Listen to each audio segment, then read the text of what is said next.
we majorly talk about human capital development and HRs, HR professionals, whatever is happening in HR is being covered in that. And yesterday, while having dinner, we discussed with Dr. Chowdary that he has had a amazing career and he has developed lot many things. And what we see, the transformed Hyderabad that we see is because of IT and he has been instrumental in bringing that in place. So what I thought and what I shared with him that why not discuss about various aspects of human capital development in the current scenario, and he agreed and we are here in front of you, we're talking about it. So just to start with, the first thing that we have been talking through the seminars that we had and the conferences my MD has been doing is AI. So there is a lot of challenge that we all see and everyone's scared about AI. I can recall a movie, if you movie buffs, there used to be a very old movie called Naya God, if you have seen it, I think big about it. And in that there was a bullock cart race in the bus. And ultimately a bullock cart. So here we have a similar situation. So what is your take on that? Are we, the manual things should win or they should be together and create a new world? So what is your take on AI? Yeah, it's a very good example. So what I see is we have to innovate something new every day. It's not that whatever is today is going to be there for the next 10 years or 20 years. That was the previous era. But today, everyone, every organization have to keep on innovating how things are getting transformed and how with the very innovative putting solutions. Our protocols are putting solutions. Where maybe big bus, maybe big AI engine, but definitely our protocols are going to surpass. I was just talking to one of our speakers here. So there are a lot of applications using the same one. See, the generative AI is a Brahmastra. Using the same Brahmastra, you can create a lot of opportunities for the industry, for yourselves and for the people, right? Around those generative AI, a lot of things can be developed, applications can be developed. In fact, there are cross-department applications where generative AI used. And here, every state is a country by itself. Language is different, customs are different, cultures are different. Using the same tool, a lot of new applications can be created by our startup companies. That's where now ISF is now coming forward. How do we take that Brahmastra and create opportunities, those bullock maybe that bullock may surpass the Brahmastra itself. So ultimately the bullock carts have been surpassed, the buses are the mode of transport has been taken over and we hardly see any bullock carts now. That there has been a transition, that's what I would say, and we should live with it instead of getting scared. The second part of our discussion that was about the startup ecosystem as we discussed, and how is it enabling the overall economic scenario and a scenario for human capital. And I would also like to understand what is the role of startup foundation and how you have been facilitating new startups. It's a very important question. See, a lot of startups in India, they are under the impression that if they get the CGCA funding, it will be success. So, a lot of such myths they are all developing, and some startups, sir, my app is going to be $1 billion opportunity is wrong. They don't do proper groundwork, they don't do, that's why mentoring is very, very important. So, India Startup Foundation, we do most of the activities around mentoring only. Because if they are in the same path, without proper guidance, they will go nowhere, right? And that's where we created a big mentor trip, and right from early stage onwards, we handhold them and see that many companies I have noticed, they are going to the wrong direction. Where to tell them, no, Baba, it's not going to work.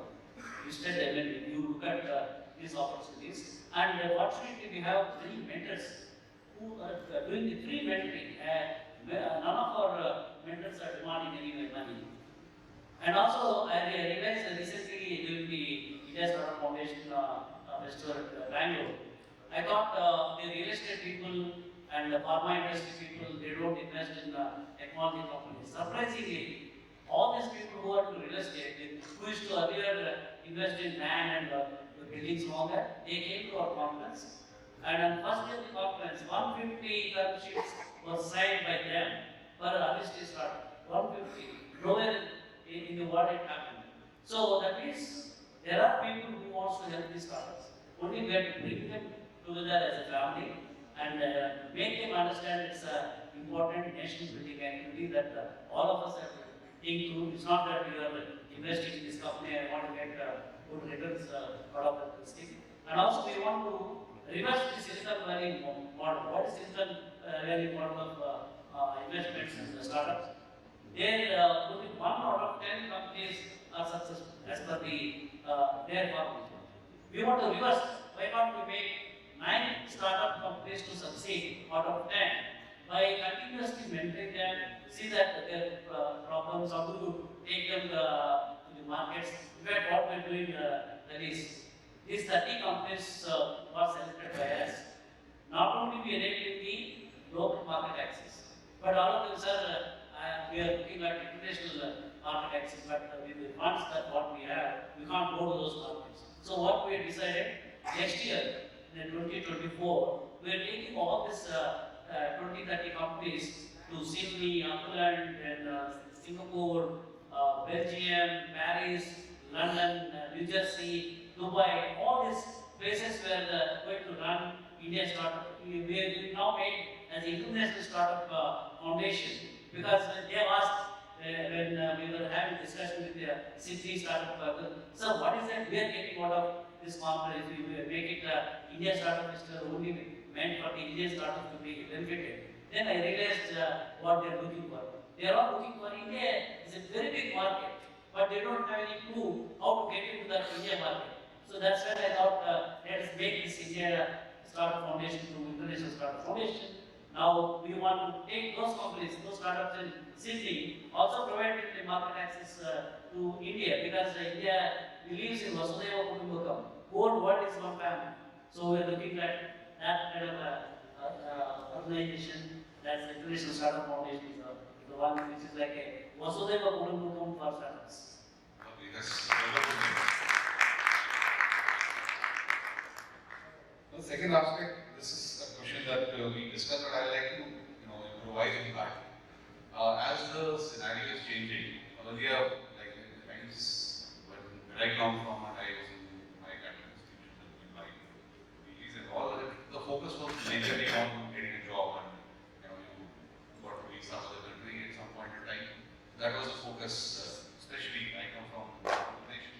So we discussed yesterday that you have to be university after completion of your degrees and all. So that was the only thing that people were looking at. But with a lot of startup was being around, so does the curriculum for education institutions need to be reworked and some sort of a sense of entrepreneurship should be instilled in the students? So we'd like to understand that, and if yes, then what it should be. Yeah, so I've been visiting many universities in the recent past. Surprisingly, I found some universities like, for example, Chowdary University, very distinguished university, those are great university. There are 173 startups are incubated. Out of that, 73 startup one exists. And there, right from gardener to the person who is working in the canteen, they're all talking about startups. There is a startup-led education, startup-led learning. That is the model I am getting every university, every college engineering. In fact, I met a couple of computer science heads while they were coming from Hyderabad, they are all sitting here. Sir, we'll be having engineering college, most of them are all IT-based courses and all that. This year, many companies, they used to come earlier, but this year they are not coming, and we don't know how to get jobs. So that mode of colleges will not survive unless you create a startup environment within your campus. Give lots of problems. Around Pune, there is a huge number of problems are there. Local problems, infrastructure problems. You curate all these problems and give these problems to your students and ask them to create startup companies, get some little bit of funding for them. Then once they started, I noticed in Chitara, it was second year students. They started a company and I asked them, what is that, how is that you're able, sir, now we know how to get finances, how to take care of deep technology related issues, how to brand our product or this thing. So who is teaching? Nobody is teaching. They are learning by themselves. So it is a economic model of learning has to happen. Because everything is available, Google, ChatGPT, you type, everything is available. The only thing is, you should have that mindset. Then, though you are not able to start that company, make that company succeed, 99% those students will get a very good job because they have the holistic learning, the holistic education, not just having one deep tech knowledge. So unless they have the jack of all mindset, earlier master of none, jack of all. Now jack of all kind of a mindset is required. They have to keep on scanning, mechanical are there any jobs, electrical are there any jobs, civil are there any jobs, or healthcare, they say what's happening. Unless you have that holistic knowledge, you will not be able to build any product or solution. So that's the kind of education is important. Wonderful. So this second last question that we'll come to is about the anticipation or visualization of the current situation that you had when you setting up your STPI at Bangalore. So is the world the same as you assumed, or it's much different from those days? No, when I started the software technology park in Bangalore, I was the first employee in software technology park scheme. I myself did not visualize that that particular scheme can create millions of jobs in the country.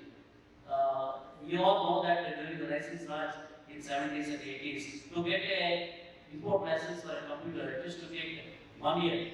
I know many entrepreneurs like Naramurthy, Ajit Devi, they used to sit in the Department of Electronics corridors, getting to meet those officers who are, those days, our instructions were, we used to write note sheets for every proposal. We used to write how this proposal can be rejected. They write that this proposal can be approved, then they think that my colleagues over here has got some vested interest, that's the reason why it's approved. So everybody used to, most of the cases we used to reject. And those days duties used to be more than 350% customs duty on this thing. So with that kind of environment, many NRS came to India and they left because they could not manage. The moment the software technology park scheme, where all the powers of different departments given to one officer, and they did a pilot in Hyderabad with Texas Instruments. So it's a Texas Instruments was a guinea pig. And secretary, company of secretaries at Delhi, they used to monitor. We have given a lot of powers to Mr. J. Chowdary, the founding director of STPI, located TI. Whether he's misusing or using like that, we used to send the reports to them.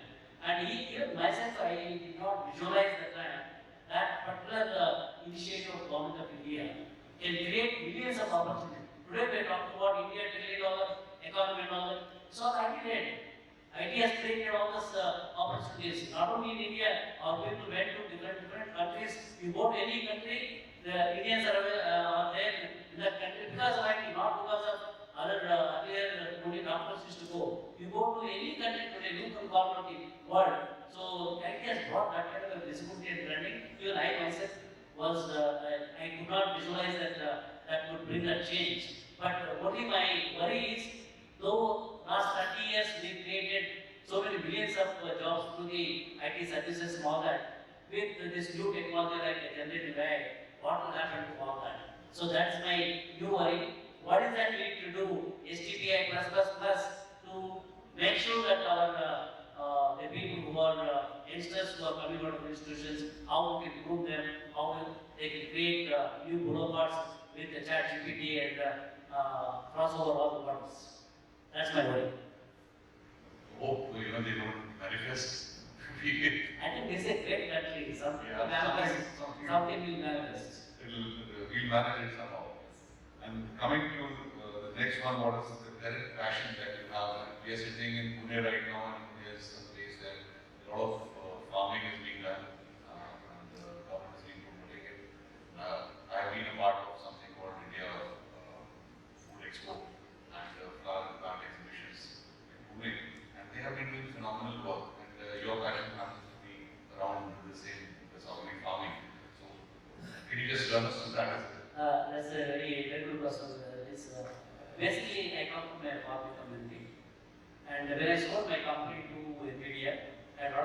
my friends asked me to buy some real estate around Hyderabad. A lot of kids are happy. But being a farmer, I want to do real farming.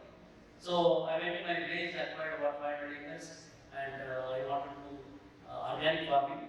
I got 150 AC cows, and I did a lot of investments into that thing, because what I noticed in the villages in particular, if one person in a family they get into any of the terminal diseases like cancer or heart attack and all that, entire family was becoming a bigger family.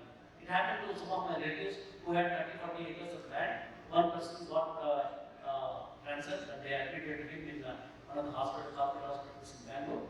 And by the time that patient died, the entire family they have sold off their land. They have taken a lot of loans at very high interest. Now today, all the family members they are working in the construction sites in Bangalore. There are many families are becoming like that. So when I analyze why this thing happening, earlier in villages, I used to eat only village-based food. So now everybody wants to eat polished rice and all that this thing and all the vegetables. In fact, one day when I was visiting one tomato farm, who used to supply those tomatoes to create some whatever tomato ketchup and all that for multinational companies. I and my friend wanted to see whether we can grow the same tomatoes in our field.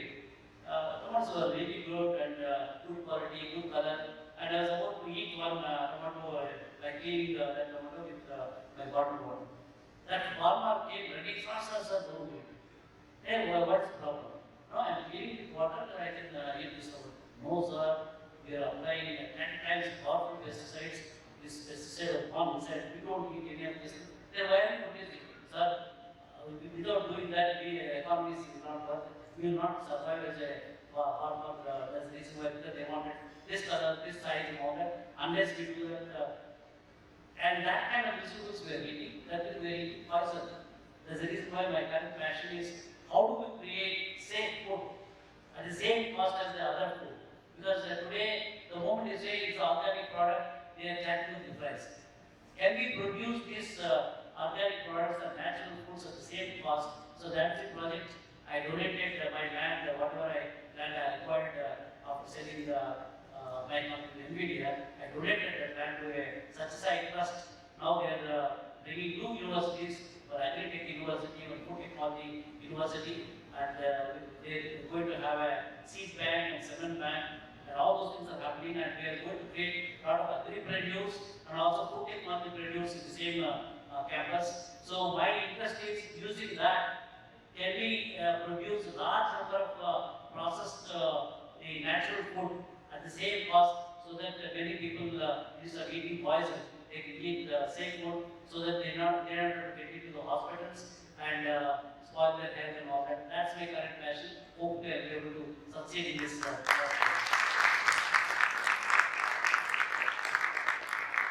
Hopefully we all will get some good food that you're serving. Definitely, yes. Coming to the last part, that's on a little more, again, your personal interest on educating the voters, the young voters who are currently, the opinions and ideologues are built by a lot of emotion and various information sources that are there around them. So how do you intend to do that and build a cynical approach of voters and educating them? In fact, this is the election time. About 10 years back, when I was managing director of NVIDIA, one of the all-hands meeting, there were some employees who came from San Jose office, university, and they started asking, sir, probably what's not coming, and a lot of articles coming to the office on that. Then I said, it is not related to NVIDIA, why are you asking these general questions? Then the similar questions others have also started asking. Then I don't know what answer to be given. Then I asked them, how many people do you have overriding? Only 4 people, they said yes, we have. How many people you exercise your vote? Only one person said, sir, last elections I went to exercise my vote. There was a big queue, and summer was thing, I could not face that sun. So after half an hour, I came back without exercising. Then ask the same person. Suppose we want to watch a Chowdary movie. You think you come out of the queue and this, no sir, I mean, whatever it is, I want to buy the ticket and watch it. You are giving that much importance to watch a movie. And this comes once in 5 years, an opportunity to elect a leader of this country. When we recruit people, we put all kinds of restrictions, written test pass, there should be 99% pass in the IITs, all that thing. After that, 7 interviews, then only we do the due diligence. What he has done in the previous companies, whether he has done the mess up this thing. For employing one employee, your organization, you are doing for all that. Whereas electing a leader, if you don't even go and exercise your vote, and you think that they have to do great job for us. So that's when I created an organization called Let's Vote. It's an NGO. Unless educated people, we are supposed to be role models. In rural India, they are all participating in the election process. But unfortunately, most of the urban cities, educated people who are working in the IT, now that's we take that as a holiday.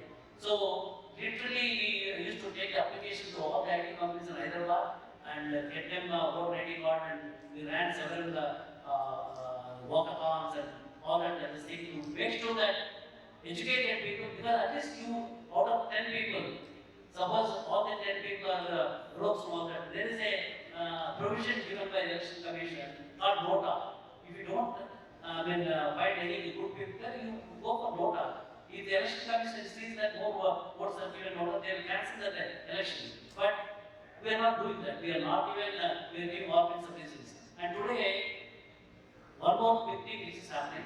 We are all taxpayers. Why we are giving taxes to the government, either local government or central government, for creating good infrastructure, good healthcare, good taking all our borders, everything. That is mainly meant for why we are giving taxes. Today, most of the political parties, they are just giving freebies. This is free, that is free. They are making everybody lazy. And with that, what's happening?